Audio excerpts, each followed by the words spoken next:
Bienvenue dans ce 5e rendez-vous de la IPDBS qui est consacré ce soir à l'hypersensibilité. D'abord, il y aura un exposé de 20-30 minutes et puis ensuite, vous aurez la parole. Donc, je commence. Donc, la définition de l'hypersensibilité, ce n'est pas une maladie, mais un trait de caractère qui concerne autant les hommes que les femmes, qui concerne 15 à 25% de la population, suivant les sources, c'est-à-dire en gros une personne sur 5. Donc, vous connaissez sûrement des hypersensibles, vous l'êtes peut-être vous-même, ou encore vous pouvez l'être parfois, car il y en a fait donc un 5e des gens, donc là en jaune là sur le petit schéma, qui l'est en permanence. Il y a un gros tiers en gris qui ne l'est jamais, et tout le reste entre les deux, ce qui est rouge, c'est donc en gros la moitié de la population qui a une sensibilité moyenne, mais qui peut s'exacerber selon les circonstances de la vie. Alors, ceux qui le sont presque toujours, les hypersensibles, ce sont ces quelques célébrités. Vous les connaissez sûrement, Mozart, Marion Cotillard, Nicole Kidman, Jung, Einstein, etc., etc. Flaubert, qui écrivait « Ce qui érafle les autres me déchire ». Et c'est vraiment bien ce qui caractérise les hypersensibles. C'est cette intensité dans la perception des signaux, des détails que personne d'autre ne remarque. Les hypersensibles sont poreux au monde extérieur, ils cogitent en permanence et ils sont souvent bousculés par le trop. Trop d'informations, trop d'émotions, trop de pensées, trop d'empathie. C'est incessant et ils vivent dans les montagnes russes, ce qui est absolument épuisant.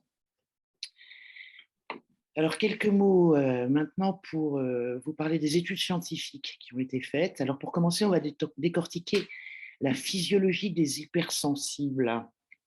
Alors, façon médecin légiste. Le cerveau d'abord. Sa suractivité est la première caractéristique et c'est parfaitement avéré par les IRM. D'abord, le cerveau se met beaucoup plus vite en action pour détecter un stimulus et pour le traiter. Il y a des neurones miroirs qui sont situés dans le cortex frontal inférieur, qui sont nettement plus actifs que la moyenne. Il y a une surexcitation des zones de l'émotion et de l'interaction sociale. Même chose pour l'insula, qui est lié au système limbique et qui, vous le savez, apporterait une vision plus subjective de la réalité.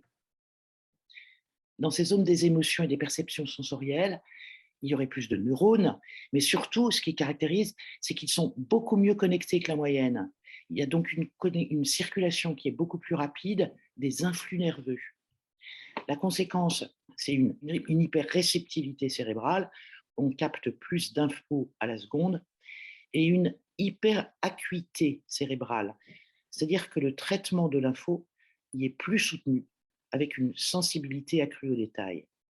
Et vous en doutez, c'est surtout dans l'hémisphère droit que ça se passe. Le cerveau qui est intuitif, créatif, empathique, émotionnel. Deuxièmes études, ce sont celles qui ont trait au cerveau du bas, l'intestin. Figurez-vous que le microbiote des hypersensibles est différent.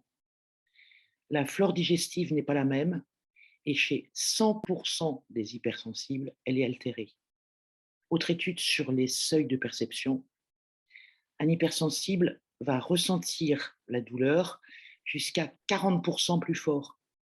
Bon, il y a beaucoup de gens qui ne supportent pas les bruits, les odeurs ou les lumières trop vives. Enfin, dernières études, selon les chercheurs, quelles sont les causes de l'hypersensibilité? Elles sont en partie héréditaires et proviendraient à 47% de certains gènes. On va voir la diapo suivante. Et ce sont des gènes qui utilisent la sérotonine. Donc la sensibilité s'hérite à moitié, 47%, c'est une petite moitié. D'où viendrait l'autre moitié? Eh bien, on s'en doutait, nous autres décodeurs. Elle vient des expériences vécues in utero, à la naissance, dans le social, le culturel, etc. Moralité, on peut naître hypersensible ou le devenir, ou les deux.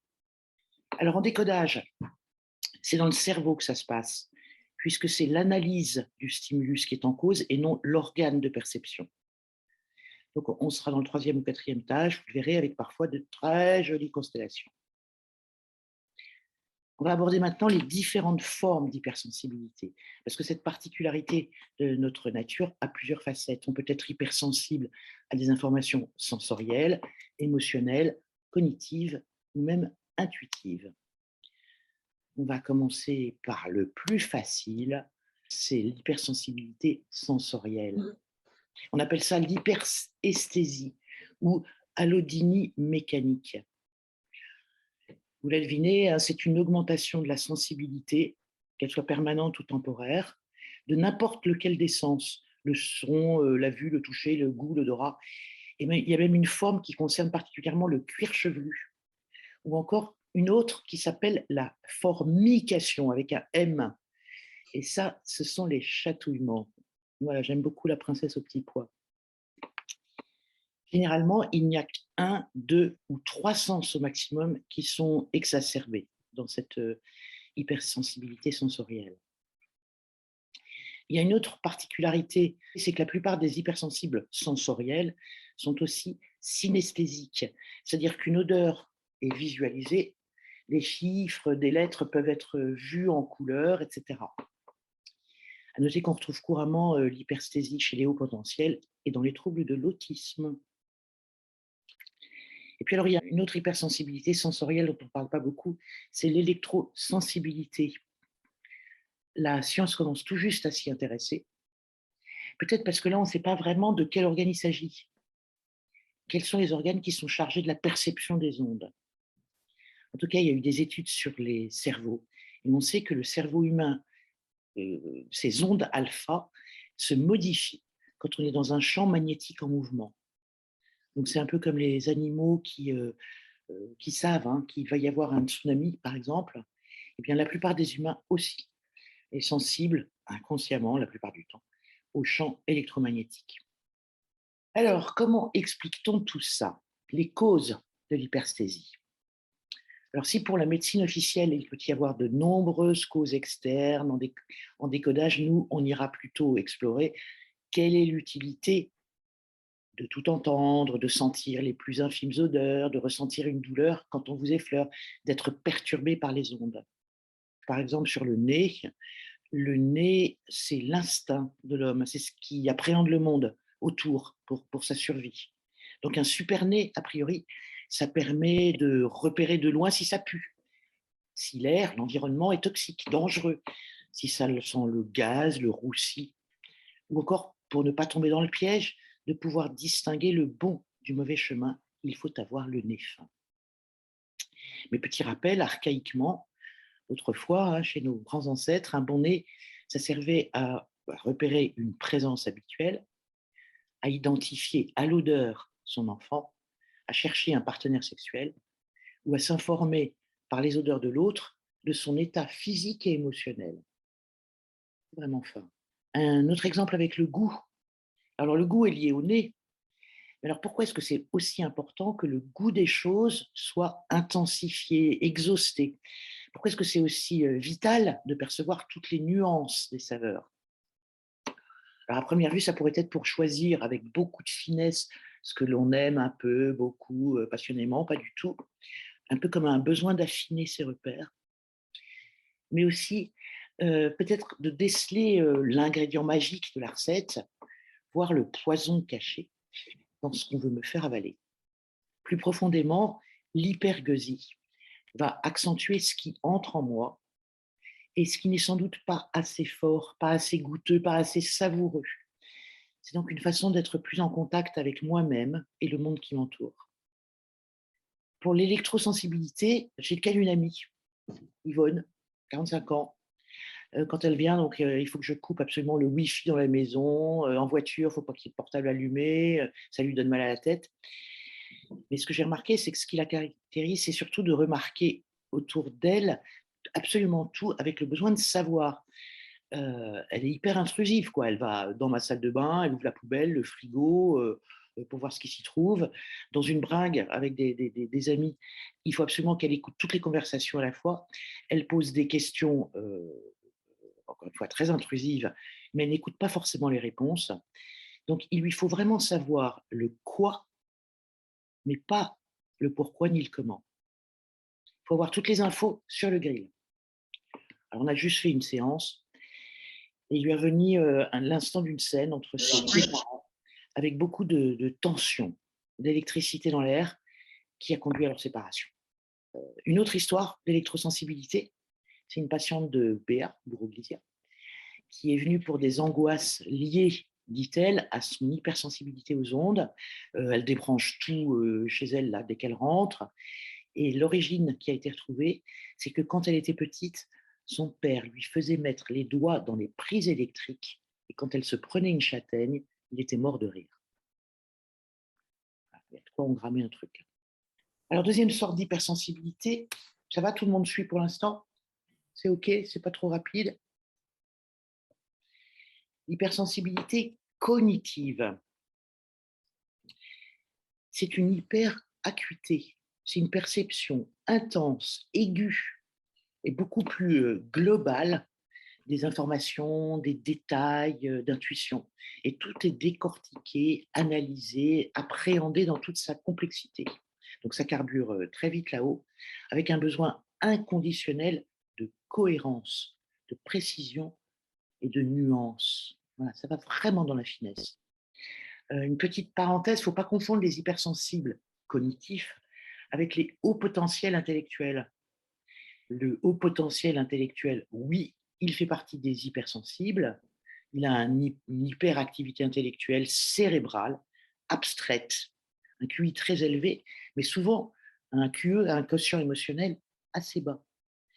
Tandis que l'hypersensibilité cognitive, là dont on parle, c'est une hyperacuité donc face aux stimuli externes et internes, mais aux signaux concrets et à la communication non verbale en particulier. Alors, quelques hypothèses de décodage donc, de cette hypercognitivité. D'abord, pour ce qui concerne la cohérence, si on veut autant de cohérence, c'est qu'on peut supposer qu'il y a une peur de la folie ou de l'effondrement d'un équilibre. Des repères stables, un peu comme un château de cartes. S'il y a une carte qui n'est pas droite, tout va s'écrouler. Mais quelle pourrait être l'utilité alors de percevoir toute la finesse et les nuances des signaux? On peut imaginer que le drame s'est produit non pas parce qu'un signal n'a pas été repéré, mais parce qu'une des composantes du signal a été négligée, qu'une nuance a échappé et que du coup l'analyse globale a été faussée. Donc c'est le grain de sable qui fait que tout s'écroule, tout s'enraye. Donc pour prévoir le danger, il faut absolument avoir des antennes dans toutes les directions. Ça permet de percevoir la totalité des éléments et d'extrapoler leur logique dans la globalité. Alors j'ai un petit exemple là, qui m'est revenu, c'est que quand j'étais ado, mon père m'a raconté que chez maman, là, quand ils discutaient, maman parlait, enfin, les mots, le ton, la gestuelle, tout ça pouvait être complètement neutre, tranquille, mais que si tout à coup, en même temps, il repérait que ses narines blanchissaient, il savait qu'il avait intérêt à fuir vite fait. Un autre exemple d'hypercognitivité avec Annie, qui a une jeune Marie en consultation. Oui, alors Marie, en fait, elle a 15 ans et elle est venue pour douleur musculaire. En fait, elle a rien de particulier, sauf qu'elle a les muscles tout crispés dans le dos, les jambes, et surtout les jambes d'ailleurs. Et c'est quelqu'un qui repère tout et qui peut tout repérer quand elle va quelque part. Et sa maman me racontait, par exemple, qu'à l'âge de 4 ans, elle était capable, quand ils partaient en vacances, s'ils prenaient, par exemple, s'ils allaient, je ne sais pas, de la mer au logement, de la plage au logement, elle repérait tout. Et un jour, ils ont changé le troisième jour, ils ont changé de parcours. Et à 4 ans, la petite a été capable de dire dans un endroit qu'elle ne connaissait pas, mais pourquoi on ne passe pas par la même route? Et elle avait repéré que ce n'était pas le même endroit. Et en fait, depuis toute petite, elle repère partout sur son chemin ce qu'il y a. Et en fait, en interrogeant la maman s'est perdue à l'âge de 4 ans. Elle a lâché la main de ses parents et elle s'est perdue en Italie, à l'étranger. Et donc, cette peur, en fait, c'est la peur qui a été transmise à sa fille. Donc, depuis qu'elle est toute petite, elle repère tout sur un trajet. Elle est capable de faire une fois un trajet et de repérer exactement où elle est, de dire tout ce qu'elle a vu sur son trajet. Donc là, c'est quand même de la transmission La transmission générationnelle avec la perte au même âge, à 4 ans, de sa maman. L'importance de ne pas se perdre, de tout repérer et de bien tout noter, tout ce qui est sur le passage, sur son chemin. Et on va passer au troisième type d'hypersensibles, les intuitifs. Donc, ce sont des gens qui sont en connexion avec ce qui les entoure, un peu comme les médiums, hein, qui ont des flashs sur certaines situations. Par exemple, une personne qui visite un appartement peut ressentir qu'il s'est passé quelque chose de violent dans ce lieu. Et on apprend après les visites qu'effectivement, il y a eu un assassinat. Voilà. Alors, je ne sais pas s'il y en a parmi vous qui ont fait de la numérologie, mais ça correspond tout à fait à ce que Salomon Selam nous racontait sur les 33, ceux qui sont 33 en numéro. Alors, la question qu'on peut se poser, c'est pourquoi deviner ce qui s'est passé avant, ce qui va se passer après.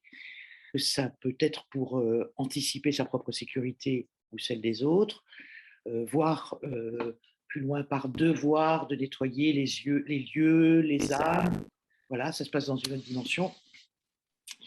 En décodage, on peut remarquer que lors de ces flashs, ces gens sont déconnectés de l'instant présent, du raisonnement, hein, de la logique, et tout se passe par l'intuition, par le pif.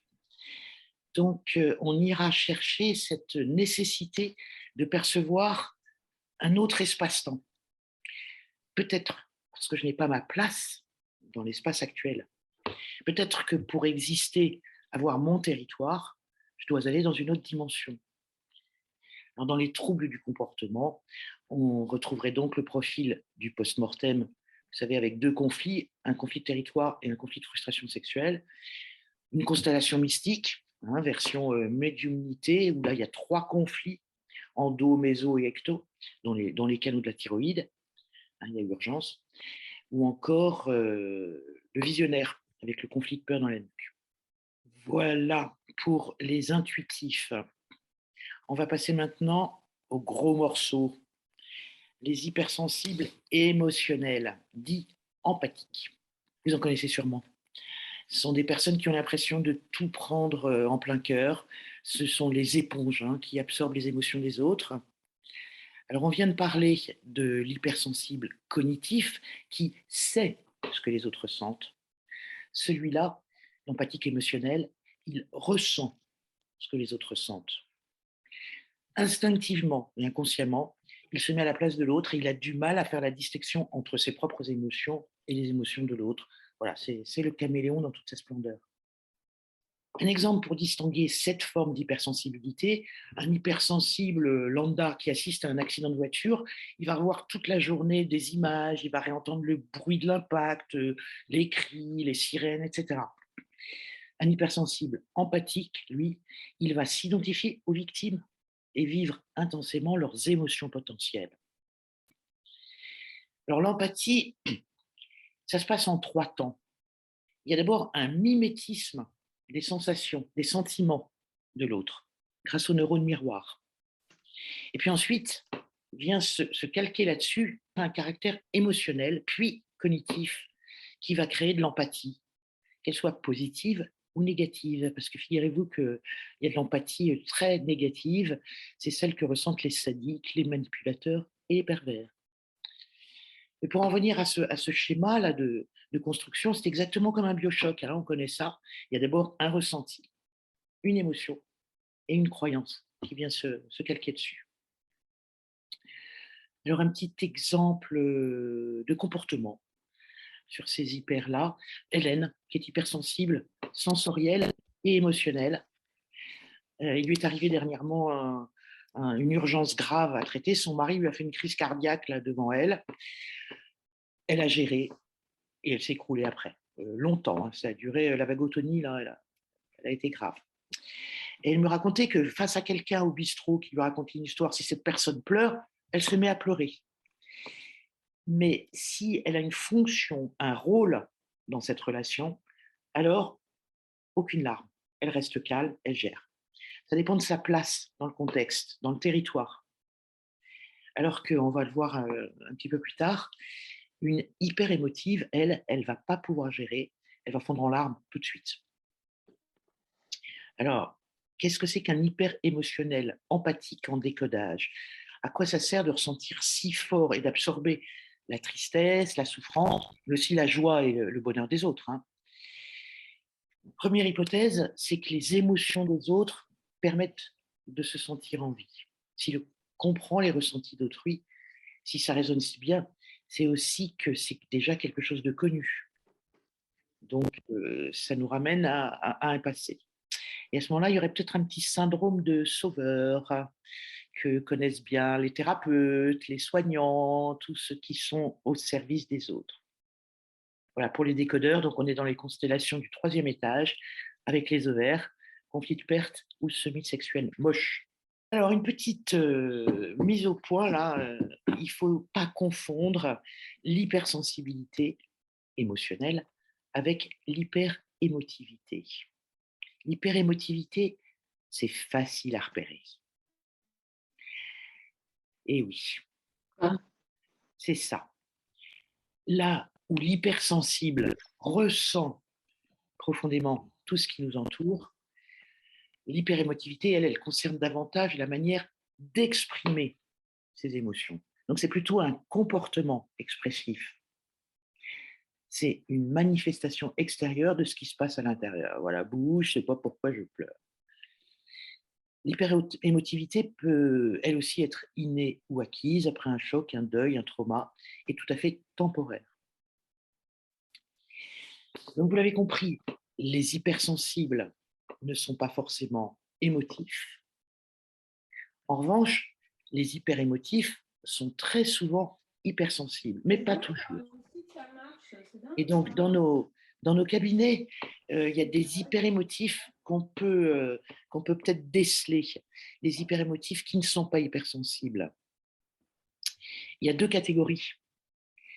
Il y a ceux qui ont vécu un traumatisme grave, et quand ils se retrouvent dans une situation qui est comparable à leur traumatisme, les émotions de ce moment s'ajoutent à celles du traumatisme. Donc, ça prend des proportions énormes. L'autre exception, c'est ceux qui expriment leurs émotions de manière théâtrale pour des raisons culturelles, d'habitude ou de posture dans la famille. Ils dramatisent, ils exagèrent toutes les émotions ressenties, mais ils ne les ressentent pas avec la même intensité. Voilà, c'est les comédiens. Alors, le décodage de l'hyperémotif, bon, bah, on est dans l'encrier, évidemment. On est toujours dans les troubles du comportement, avec des mégagonades, beaucoup d'œstrogènes.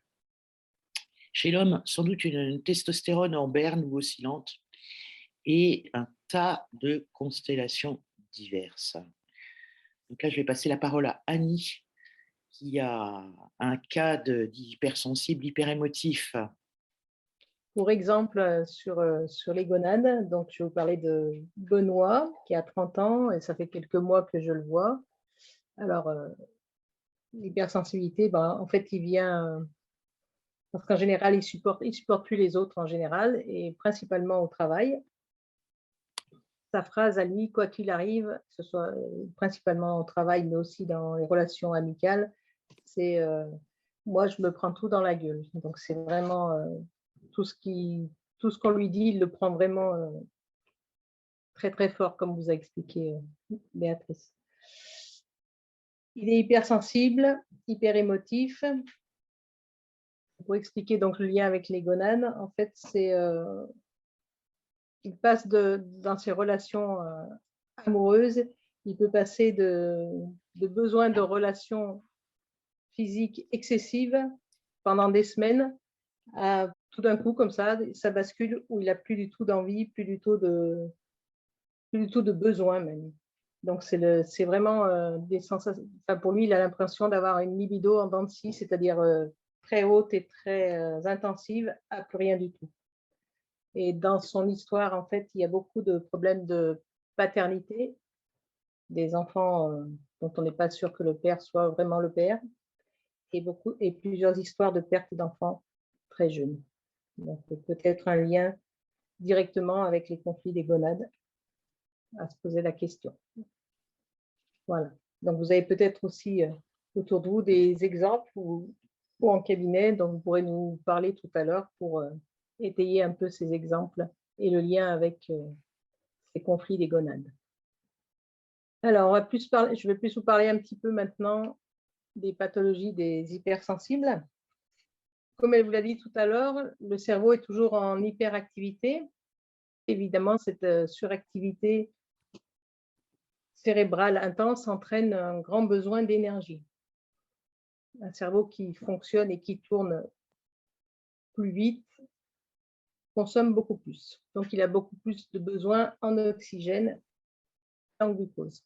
Comme vous le savez, c'est le fer qui transporte l'oxygène. Et on a pu montrer très souvent que chez les hypersensibles, cette suractivité cérébrale entraîne un manque de fer. Le deuxième carburant dont je veux vous parler, c'est le glucose. Et comme vous vous en doutez, là aussi, c'est une surconsommation du glucose due à cette activité. Donc, il est important de faire de temps en temps des contrôles au niveau du fer et du reste. Souvent, on n'y fait pas attention, mais on n'y pense pas forcément. Mais c'est vrai que moi, j'ai par exemple plusieurs cas de personnes hypersensibles autour de moi et beaucoup sont des personnes qui font des anémies et qui sont en manque de fer très, très régulièrement. Donc voilà, ça c'était un petit peu plus médical, on va dire. Je vais vous parler d'un autre dérèglement qui est dû à cette activité cérébrale intense, mais sans vous faire un cours non plus parce que vous savez tout, qui est le dérèglement au niveau des hormones. Les neurotransmetteurs contrôlent les divers processus biologiques vitaux, tels que le rythme cardiaque, la fonction intestinale, l'immunité, etc. Pour un bon fonctionnement, il faut un bon équilibre de la production de ces transmetteurs. Or, le fonctionnement cérébral particulier des personnes hyper influence la production de ces transmetteurs. Ces variations hormonales, en moins ou en excès, entraînent différents troubles assez fréquents chez les hyper. Alors, je vais juste vous repasser rapidement un petit topo à propos de certaines hormones, pas toutes. Donc, le cortisol, chez les hyper, la surproduction du cortisol peut perturber le bon déroulement du cycle veille-sommeil. Les taux restent élevés à des moments où ils doivent être faibles et inversement, ce qui entraîne un déséquilibre nerveux. Il joue aussi un rôle anti-inflammatoire. La hausse continue de production peut affaiblir le système sur de long terme. L'adrénaline, les réactions fréquentes du stress que vivent les hyper, comme ils sont très vite en fonction, peut provoquer un excès temporaire ou prolongé de cette hormone. Cela entraîne des sensations qui ressemblent à des crises de panique. C'est pas rare de voir dans les hypersensibles ces crises de panique avec des agitations, des palpitations et des angoisses ou d'autres choses. Ce qui, à long terme, peut affaiblir le corps et le maintenir dans un état d'anxiété. Pour la dopamine, l'hormone du plaisir, l'hyperfonctionnement cérébral fait fluctuer cette hormone et amène à des réactions en dents de scie. Passer d'un enthousiasme débordant et à entreprendre de façon compulsive jusqu'à la procrastination. Donc, c'est vraiment des fonctionnements qui vont d'un excès à l'autre, qui vont consommer beaucoup plus de ces hormones. Pour la sérotonine, l'hormone du calme et du bien-être, évidemment, les réactions excessives sur une longue période, qui est souvent le cas chez les hyper, affaiblissent sa production.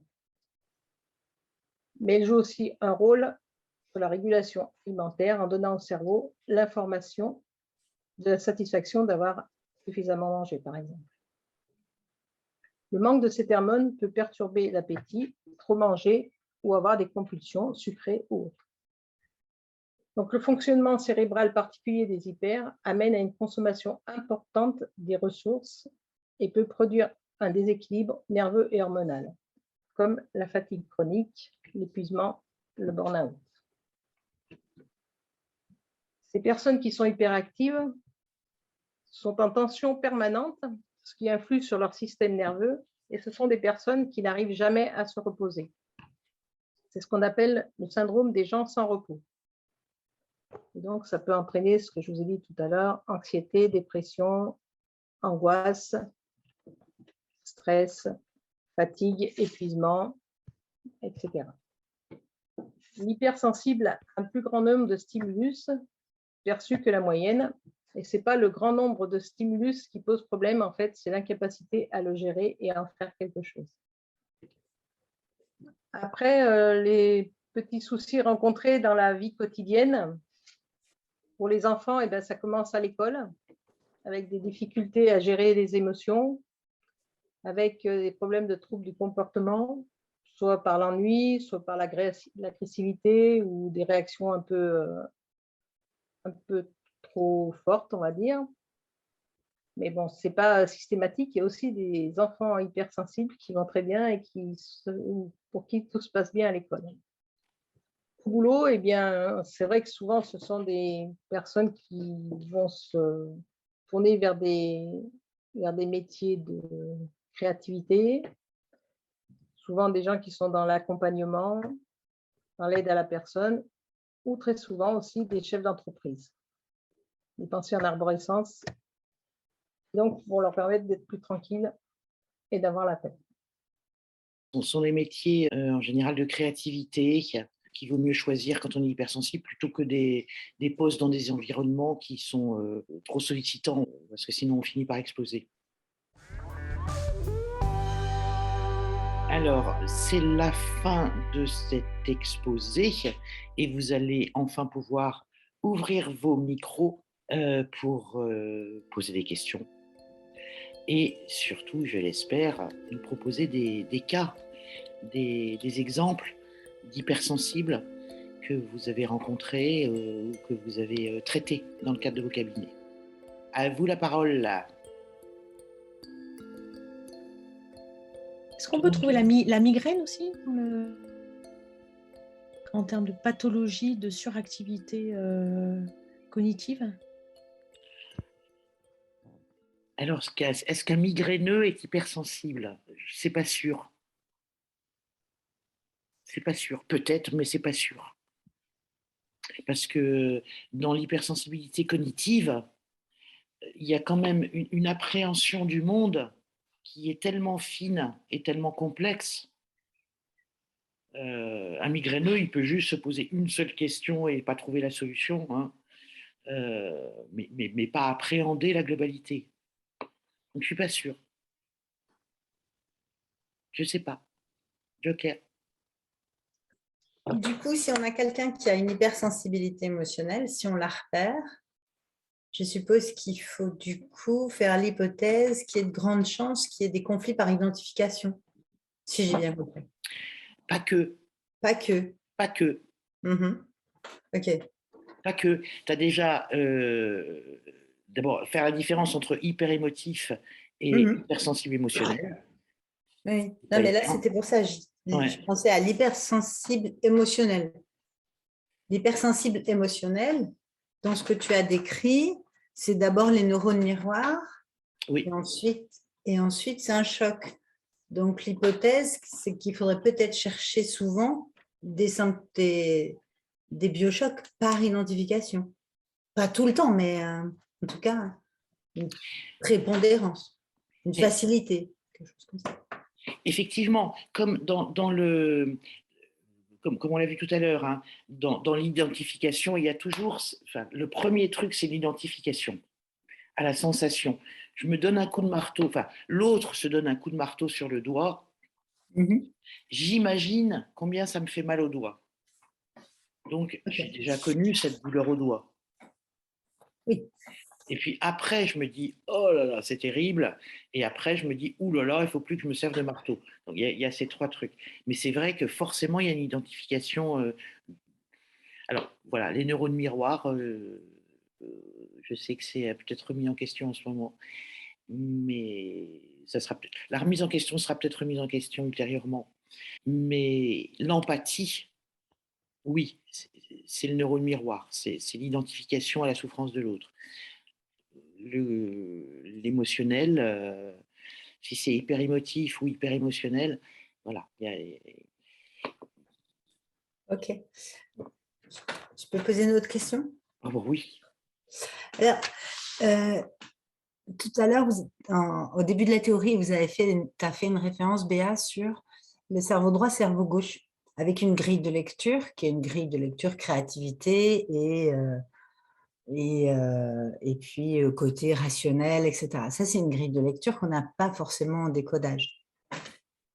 Quel lien vous avez fait, ou il est possible de faire, ou on peut réfléchir ensemble, on n'en sait rien, avec la grille du côté de l'hémisphère droit et l'hémisphère gauche du décodage, du coup? Alors, c'est effectivement l'hémisphère droit. Chez nous, Voilà, c'est plutôt l'hémisphère gauche qui est le féminin, le yin, l'accueil, la sensibilité, etc. c'est ça. Mm. Donc, je sais pas, je réfléchis en même temps, hein, mais ça veut dire que peut-être, justement, l'hémisphère masculin est bloqué. Si l'hémisphère masculin est bloqué, du coup, on bascule, mais on bascule davantage, mais ça veut dire qu'en intensité d'un flux, il est super élevé, en masse conflictuelle, et du coup, on réagit avec son côté féminin.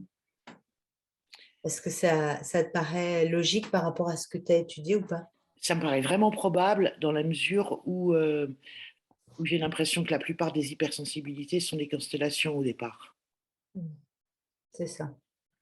Ah, ok. Mhm. Ça me fait penser à ça par rapport après au métier que vous avez proposé, des métiers créatifs. Donc, le métier créatif, ça veut dire que tu as basculé sur un autre cerveau que ton cerveau préférentiel, on va dire. Tu vois, et le féminin, le masculin va basculer sur le féminin. Ah bon. Voilà. C'était juste pour essayer de mettre du décodage dans les cerveaux droit et gauche. Bah ouais, ça serait bien ce soir. Des questions, des cas. Allez, quoi. Je suis sûre que vous avez eu dans vos cabinets des nanas qui pleuraient tout le temps. C'est pas possible.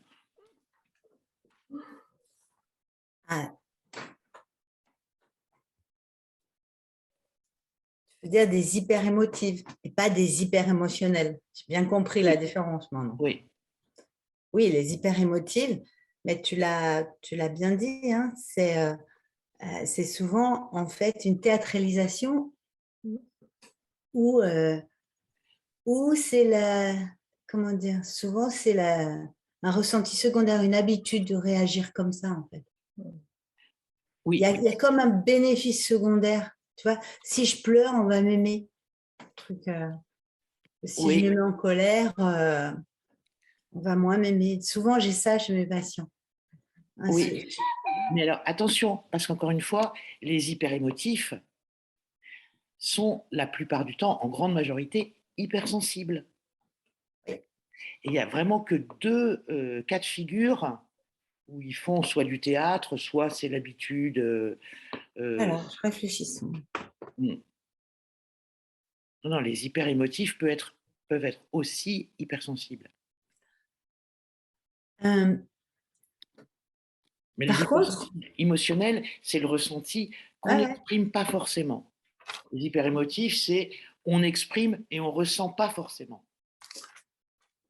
Donc, du coup, comment on fait avec eux en thérapie? Est-ce que vous avez trouvé des trucs, des astuces ou... Moi, je vais juste apporter une petite précision, Mhm. enfin une petite précision, un témoignage, quoi. Sur les hyper émotifs, hyper sensibles, moi j'ai souvent l'impression d'avoir affaire à un écran de fumée en fait. C'est-à-dire que l'image que j'aime bien prendre, c'est comme un appareil de mesure, un appareil pour mesurer, je ne sais pas moi, l'électricité, un voltmètre. Quand on règle la sensibilité, c'est pour avoir accès à des informations plus fines. Et donc, l'hypersensible, c'est comme s'il avait un réglage plus fin de son appareil en fonction sensoriel, cognitif, émotionnel. C'est un réglage plus fin, ce qui fait qu'il voit arriver, alors, dans le cas de l'hypersensible émotionnel, émotif, il voit arriver de plus loin l'émotion. Et c'est comme c'est une protection, en fait, souvent, c'est ce que j'ai observé. C'est-à-dire que je vois arriver de loin, je ne sais pas moi, par exemple, ma colère, et immédiatement, le signal que je perçois va créer une réaction qui va être des larmes. Donc, on est sur un ressenti secondaire, mais surtout qui va créer un écran de fumée, c'est-à-dire que personne ne va aller me titiller plus loin parce que je suis déjà en train de pleurer. Et donc, ça coupe court et ça empêche d'aller au contact du ressenti primaire qui est réellement là, quoi. Donc vraiment, j'ai l'impression que cette hypersensibilité, c'est un réglage fin. C'est comme en fait le contact imposé avec la douleur. C'est-à-dire que mes nerfs sensoriels sont tellement sensibles que j'ai mal avant même d'avoir le contact, en fait. Voilà, c'est un truc un peu comme ça. Je ne sais pas si vous avez rencontré ça, vous, mais c'est vraiment une espèce d'écran de fumée qui empêche, en tout cas dans un premier temps, d'aller plus loin ou d'aller contacter le ressenti primaire qui est là. Si, moi, je suis tout à fait d'accord avec toi. Oui, moi aussi, ça me fait penser aux poulpes ou aux sèches, voilà, qui envoient un jet d'encre, de larmes. Tout à fait ça, en fait. Voilà, mais n'empêche que l'émotion est quand même là derrière. Il y a quand même quelque chose derrière qu'il faut protéger. D'ailleurs, c'est même un signal qu'il y a quelque chose dans le groupe. Bien sûr. Et comment on fait? Mais du coup, ça ne revient pas à un verrouillant. C'est la protection d'aller plus loin. J'ai eu le cas, moi, d'un patient justement qui était dans une fatigue excessive. Et en fait, en prenant un objet, il a pris un objet qui représentait cette fatigue. Et il l'a approché de son corps. Et il a senti qu'effectivement, face à cette fatigue, la fatigue, elle venait se positionner devant lui et que cette fatigue, elle avait un bénéfice secondaire d'une certaine manière quand il ressentait la fatigue. Et du coup, cette fatigue, elle était là, en fait, pour le protéger. Et effectivement, derrière, il a été voir qu'est-ce que ça protégeait. Enfin, voilà, c'est plutôt la porte d'entrée, parce qu'effectivement, ce n'était pas tout à fait le principe d'hypersensible, ça ne travaillait pas tout à fait ça. Mais effectivement, quand il y a un écran de fumée, le fait de prendre l'émotion écran de fumée représentée par un objet ou éventuellement de la dessiner sur un papier et de l'approcher de son corps peut effectivement faire connecter ce qu'elle vient faire et peut, avec un questionnement, faire ressentir ce qu'il y a derrière ce premier ressenti. Je ne sais pas si je suis claire. Très clair. La question serait donc, en quoi est-ce que c'est utile? À quoi ça sert? En quoi c'est important de ressentir ça? C'est ça. Il faut trouver un moyen de contourner l'émotion. Un des moyens que moi j'utilise fréquemment et qui fonctionne bien, même avec les enfants, c'est de parler des besoins. C'est de chercher justement, et certaines personnes qui mettent des écrans de fumée émotionnels, elles ne vont pas rentrer tout de suite dedans. Et un moyen de le contourner, c'est qu'on sait que s'il y a un symptôme, il y a un besoin biologique non satisfait. Et c'est de passer par cette pièce, de contourner l'émotion, d'aller chercher le besoin. Et une fois qu'on a le besoin, le vrai besoin, on peut aller plus loin à ce moment-là. Donc ça, c'est quelque chose que j'utilise fréquemment, notamment avec les enfants ou avec les hypersensibles, par exemple. Ou même dans les troubles du comportement. Comme là, on est face souvent à des problématiques de troubles du comportement. Et je voulais demander, chez les femmes enceintes, elles ont une sensibilité exacerbée?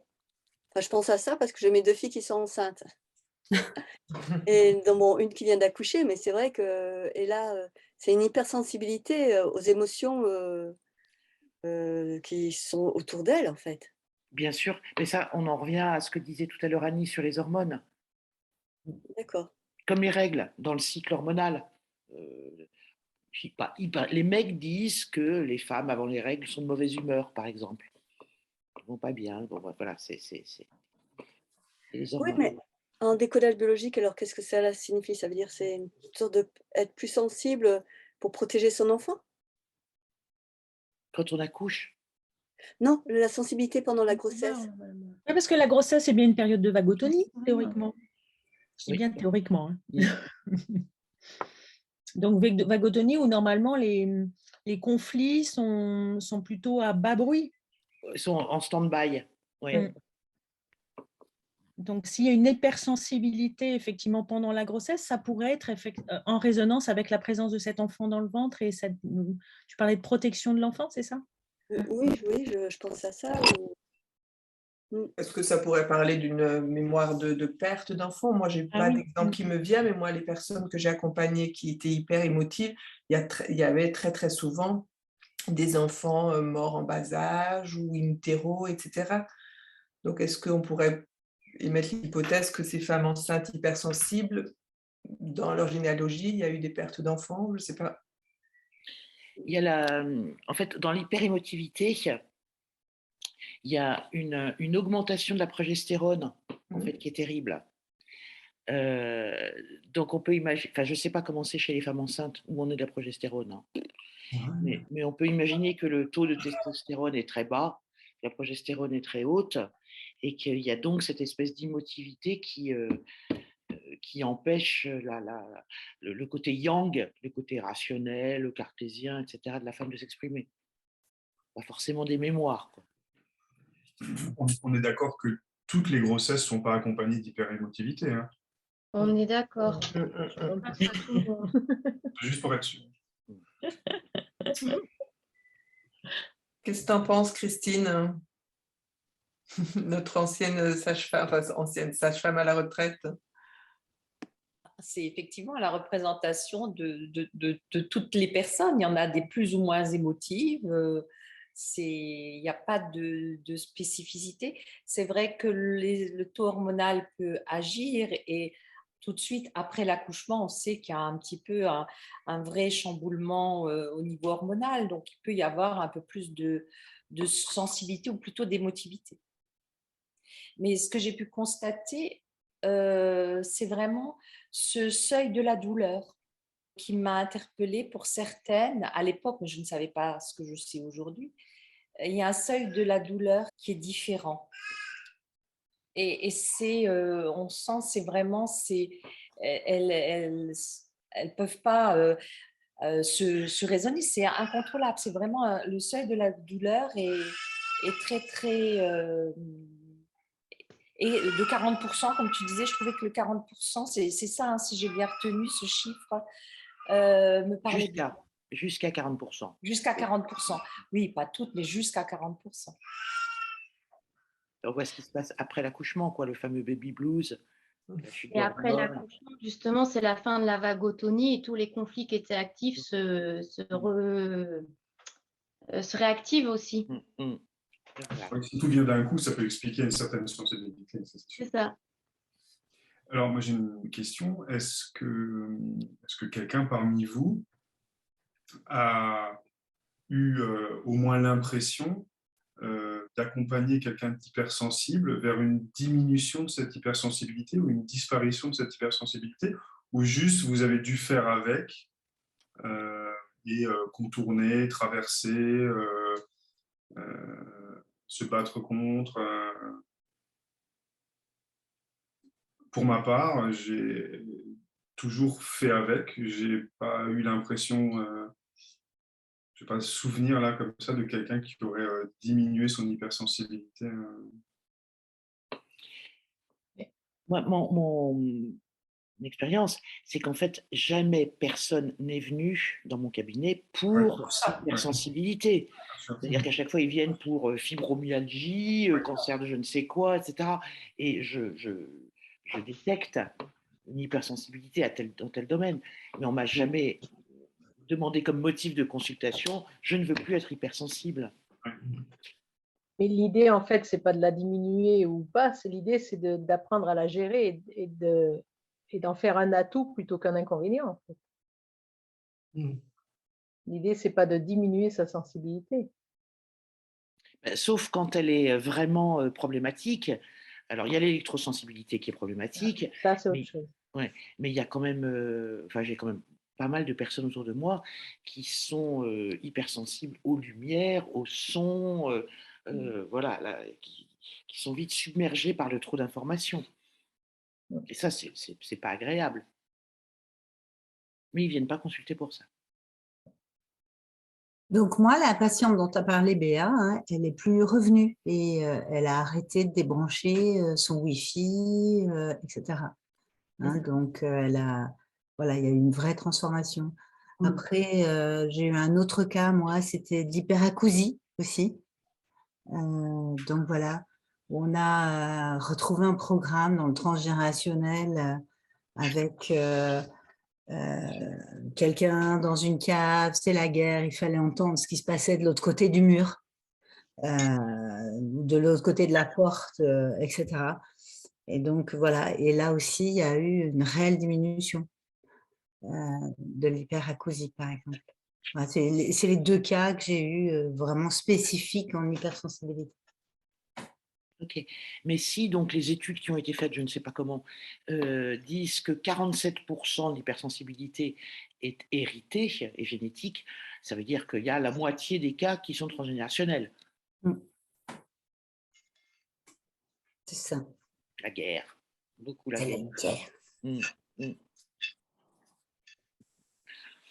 Moi, j'ai peut-être une question. Une adolescente de 17 ans, la maman qui m'appelle et elle est haut potentiel et elle ne dort pas de ses nuits. Elle ne dort pas du tout. Est-ce que je peux considérer qu'elle est dans une hypersensibilité? Alors, comme on l'a vu, effectivement, il semblerait que tous les hauts potentiels intellectuels soient hypersensibles. Hypersensible, oui. D'accord. Mais la question, c'est quoi? Bah, moi, je ne l'ai pas encore prise en thérapie, voilà, parce que la maman, elle cherche des solutions pour voir si on pouvait faire quelque chose Pour le pour elle, sommeil. quoi. Pour le sommeil, ouais. Ouais. Après, on peut, effectivement, le sommeil, c'est une vigilance, il faut absolument rester éveillé. Oui. Parce qu'il y a un danger. Donc, on imagine qu'une haut potentiel hypersensible capte particulièrement les dangers ou l'environnement. Donc, le symptôme, c'est le sommeil. Le danger la nuit. Le danger la nuit. Donc, c'est vrai que la porte d'entrée, c'est peut-être plutôt ça qu'en soi, l'hypersensibilité ou dans un premier temps, ou le haut potentiel. Je te suggère d'aller voir la conférence sur le sommeil, les troubles du sommeil, qui a été diffusée là sur la IPDBS. Est-ce qu'il y a d'autres questions, d'autres partages à nous proposer?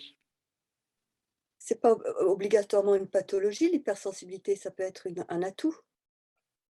C'est pas une pathologie. C'est un trait de caractère, comme elle nous. Oui, c'est un trait de caractère qui peut être, ça dépend comment on le gère en fait. Ça peut être un atout ou un handicap. C'est ça. On a intérêt à bien savoir gérer quand même.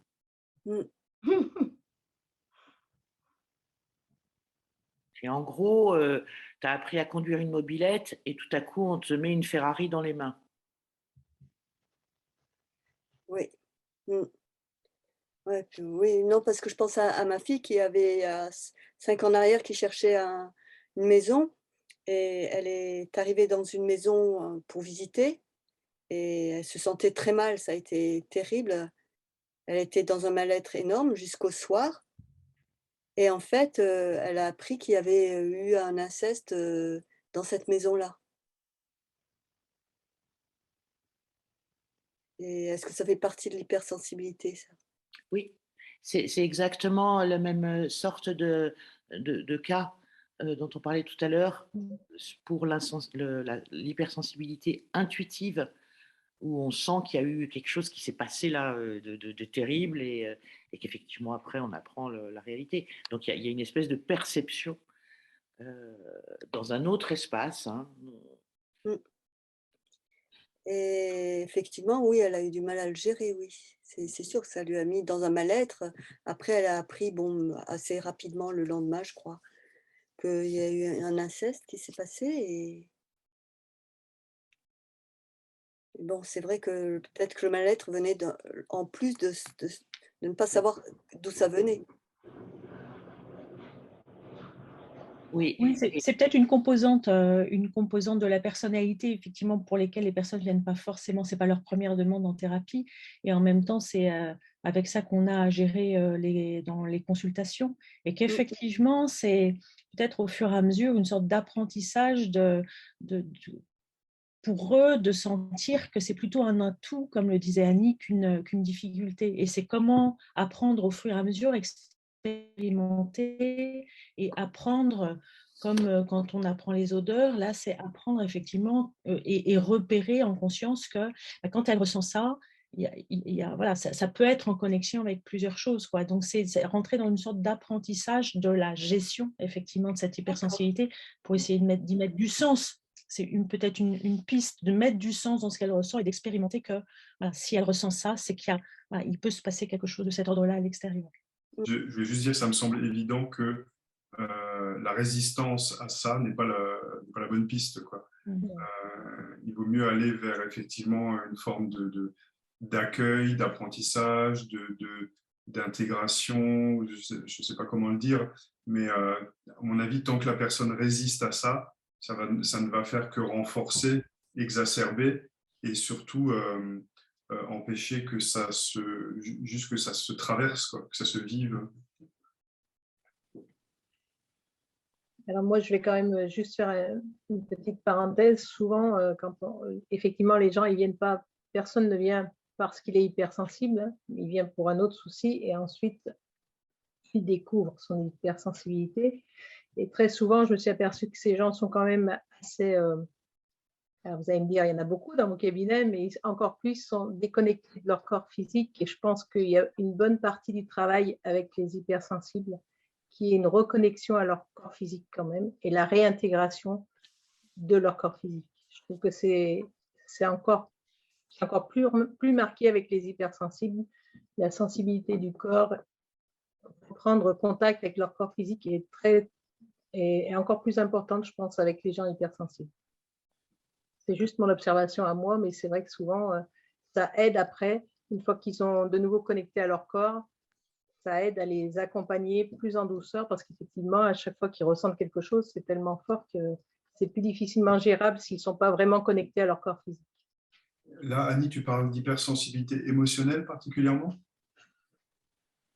Particulièrement, mais les autres aussi, mais particulièrement émotionnelle. En fait, c'est ressenti tellement fort souvent que, en fait, une des manières pour eux d'apprendre à gérer cette hypersensibilité, c'est vraiment d'être connecté à quelque chose de plus physique et de plus concret, en fait, de manière à pouvoir rester plus posé enfin, selon mon expression à moi, plus posé sur Terre. Voilà. Donc de l'ancrage. L'ancrage qui est très important chez ces gens-là, chez ces personnes-là, elle est importante chez tout le monde, mais c'est vraiment encore plus marqué, je trouve, avec ces personnes qui ont cette hypersensibilité. Et pour revenir à ce qu'on disait tout à l'heure, je pense que le problème commun à tous les hypersensibles, c'est le sentiment de ne pas être comme les autres, d'être différent, d'être à part et de ne pas être compris, de ne pas comprendre pourquoi les autres ne comprennent pas. Et c'est un petit peu comme si on jouait aux cartes et que les autres ont 3 cartes dans leur jeu et nous, les hypersensibles, ils en ont 10. Et ils ne savent pas quoi faire avec toutes ces cartes. Donc effectivement, en cabinet, de pouvoir mettre le doigt dessus, les repérer, leur expliquer, ils se rendent compte que ben voilà, tous ces trucs qu'ils ont dans les mains, en fait, ce n'est pas forcément de la gêne, mais ça peut être des atouts pour jouer la partie, quoi. Mais ça, ils ne le comprennent pas tout de suite quand ils découvrent qu'ils sont hypersensibles. En fait, quand ils déjà mettent des mots dessus, ça les aide beaucoup. Mais après, il faut encore un temps d'adaptation pour comprendre qu'on va en faire un atout et que ça ne va pas être un handicap. Le plus difficile, c'est de comprendre que les autres n'ont pas les mêmes atouts. C'est ça. Donc, en fait, le handicap, c'est les autres. L'enfer, c'est les autres. C'est un peu ça. Voilà. C'est pas très décodage ce que je vais amener, mais qui fait écho à ce que vous échangez. Il me semble qu'il y a une personnalité qui a pas mal le vent en poupe, qui fait des conférences, qui s'appelle Franck Lobvé, et qui, à mon sens, est quelqu'un qui est hypersensible et qui ressent aussi, dans son corps, les trucs. Il dit souvent qu'il a été perché, collé au plafond, complètement désincarné, parce qu'il était débordé avec ça. Et moi, l'impression que j'ai à l'écouter, aujourd'hui, il est redescendu. Et au contraire, il est très ancré. D'ailleurs, il fait des choses aussi de ses mains et tout. Je crois qu'il a posé pas mal conscience. Je ne sais pas après quel a été son parcours, mais souvent, il témoigne de ça. Et aujourd'hui, il a orienté sa pratique professionnelle et sa pratique de vie comme un atout pour aider les gens qui comprennent rien à ce qui se passe pour eux à, en ressentant lui ce qui se passe, proposer le truc. Enfin, je ne sais pas s'il y en a qui connaissent, mais ça me fait penser à ça. Alors, ça ne nous aide pas pour le décodage, mais disons que ce que tu disais, Annie, de faire descendre ces gens dans le corps et les descendre de là où ils sont perchés. Après, je ne sais pas exactement comment on s'y prend, mais semble-t-il, c'est ce que lui a pu faire. Après, comment on s'y prend, c'est toutes les méthodes d'ancrage. Hein. C'est vraiment revenir au corps, c'est sentir ses pieds par terre, c'est tout ce qui fait revenir au corps. Et après, c'est plus facile quand ils sont dans leur corps et qu'ils ont la conscience de leur corps de travailler avec cette hypersensibilité, quelle qu'elle soit. Donc, pour en revenir au décodage, on peut en conclure que toutes ces hypersensibilités sont dans le cerveau, voire au-dessus, en constellation, et qu'effectivement, il faut revenir dans la biologie et le corps. Et pour répondre à ces questions, bonsoir, une personne qui est hypersensible et qui ne veut pas en fait retourner dans son corps justement pour ressentir. J'ai le cas de ma mère par exemple qui a été une enfant battue pendant des années, qui est hypersensible de plusieurs niveaux et qui est incapable de retourner, de se mettre en contact avec son corps de plein de manières différentes. Comment on peut accompagner une personne comme ça en fait à soulager entre guillemets cette hypersensibilité quand elle devient toxique pour elle? C'est quand même un merveilleux moyen qu'elle a trouvé pour pouvoir se protéger. C'est ça. De ne plus ressentir. Souffrir. Donc, c'est vrai qu'effectivement, c'est un peu difficile d'aller vouloir absolument la faire remettre en contact avec cette dimension-là. En tout cas, il faut, voilà, c'est des pincettes, c'est petit à petit, ou c'est des processus avec la PNL, le MDR, etc., qui permettent effectivement à ce moment-là de... Après, je vais juste amener une petite chose. En fait, on peut investir son corps, mais il y a aussi une autre chose qui est un petit peu différente à mon sens, c'est qu'on peut aussi juste se poser sur Terre. Et c'est un tout petit peu différent. Et pour se poser sur Terre, il y a des techniques qui sont un peu plus, on va dire, par exemple, avec des huiles essentielles ou des choses comme ça, qu'on peut passer sous la plante des pieds et qui aident juste à se poser sur Terre sans forcément investir le corps. Carotte, non? Huile essentielle de carotte sous les plantes de pied pendant 21 jours en conscience, par exemple. Mais ça, c'est vraiment, c'est pas investir le corps, ça c'est vraiment se poser sur Terre. Juste ça, ça peut être déjà une première chose qui peut être très intéressante déjà. Et au niveau émotionnel et tentative de se connecter à ce qu'on ressent, quelqu'un l'a dit tout à l'heure, je rajoute juste une couche, c'est petit à petit, quoi. C'est avec des micro-doses et avec bienveillance, avec patience. Et puis, c'est valider aussi, en fait. C'est valider le fait que c'est un mécanisme de protection. C'est que la personne... Enfin, un peu à la méthode Milton Erickson, c'est au lieu de pousser l'âne dans la grange, c'est de lui tirer sur la queue. C'est-à-dire, pour le faire rentrer, c'est-à-dire c'est abonder dans le fait qu'elle contrôle et accueillir le fait que c'est OK qu'elle contrôle. Et moi, je vois avec une personne qui, justement, dans cette hypersensibilité et qui contrôlait beaucoup pour ne pas aller vivre ce qu'elle avait dans le corps, à partir du moment où on a validé ensemble qu'effectivement, c'était un moyen pour elle de se protéger et que dès qu'elle sentait qu'il fallait dire stop parce que ça allait trop loin, elle pouvait le dire, et ben en fait, ça a libéré quelque chose qui a fait que ça a fait avancer la thérapie parce qu'elle a pu aller dedans. Elle avait cette possibilité-là de se protéger elle-même par rapport à moi, thérapeute, pour ne pas aller trop loin. Et il y a quelque chose qui a pu se débloquer grâce à ça. Donc, c'est aussi valider les systèmes de protection et de défense des personnes, quelquefois. J'ai une autre question aussi, concernant l'hyperémotivité. À partir du moment où une personne, justement, vous disiez tout à l'heure, à partir du moment où la personne est hyper émotive, en tant que thérapeute, on peut avoir l'impression qu'on a touché le ressenti intéressant, alors que parfois c'est un leurre. Comment accompagner la personne pour qu'elle aille toucher, si c'est OK pour elle, évidemment, le vrai ressenti? Alors, c'est difficile. Comme le disait Jonathan tout à l'heure, ça ressemble à un écran de fumée. C'est-à-dire qu'on ne sait pas ce qu'elle veut cacher derrière. Comment arriver à pénétrer dans ce truc-là doucement, tranquillement, et encore, et encore, et encore. Puis c'est à la personne, en fait, d'accepter peut-être qu'elle peut aller plus loin, en fait, que c'est un écran de fumée. C'est pas au thérapeute de faire ça, finalement, non? Oui, bien sûr, mais lui faire comprendre qu'on sait que c'est très effrayant, sûrement, pour elle d'aller plus loin.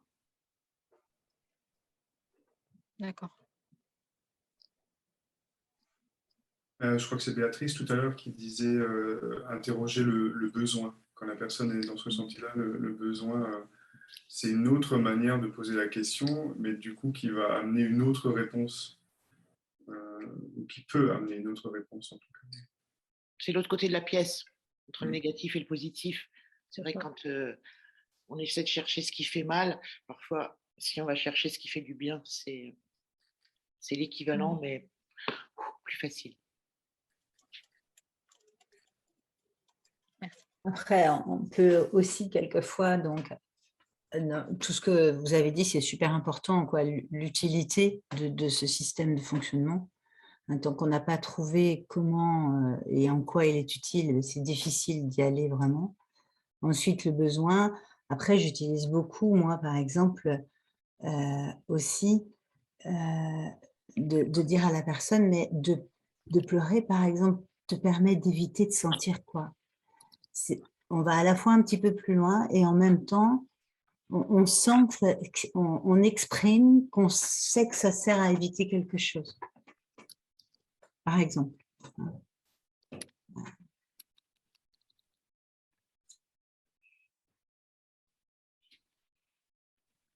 Ça veut dire qu'on accueille les pleurs, mais on montre à ce moment-là qu'on sait que ça cache quelque chose d'autre et qu'on peut y aller.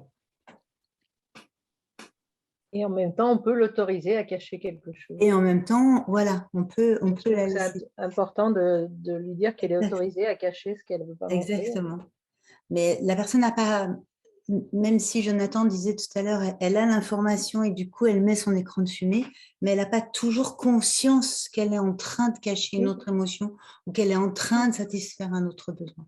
Oui, et rien que quelquefois de l'exprimer, ça permet d'aller ailleurs, en fait, et de l'accompagner autrement.